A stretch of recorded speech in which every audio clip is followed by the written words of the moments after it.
అయితే ఈ యొక్క మన కుబేరుల వారు ఒక యక్షిణికి అప్పు చెప్తారు. ప్రతిరోజు ఆయన శివార్చన చెయ్యాలి. ఈ శివార్చన చేసేటప్పుడు ఆ పుష్పాలు తీసుకువచ్చి శివుడికి ఒక్కొక్క నామం చెప్పుకుంటూ ఒక్కొక్క పుష్పం పెట్టేవాడు. కమల పుష్పాలు.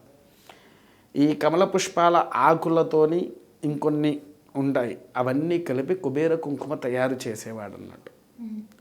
తయారు చేసి ఆయన పెట్టుకుంటూ పరమేశ్వరుడికి పెట్టి ఆయన పెట్టుకునేవాడు. అలా ఒక రోజున ఉండేసరికి ఆ యక్షిణి ఎవరైతే ఉందో కుబేరుడి యొక్క కుమారుడితో ప్రేమ వ్యవహారంలో పడుతుంది. Okay okay. ప్రేమాధికం నడిపించేటప్పుడు ఆ 108లో ఉండేటువంటి పుష్పం ఏదైతే ఉందో అందులో ఒక పుష్పాన్ని తన కుమారుడు తెంపి ఆ యక్షిణి యొక్క తలలో పెట్టేస్తాడు. పాపం అది యక్షిణి చూసుకోలేదు. పాపం ఆమె విధానంలో అన్నీ కోసేసింది, తీసుకుపోయింది, అక్కడ పెట్టేసింది. పెట్టేసిన తర్వాత ఆయన కూడా లెక్క పెట్టుకోడు పుష్పాలు ఎన్ని వచ్చాయని.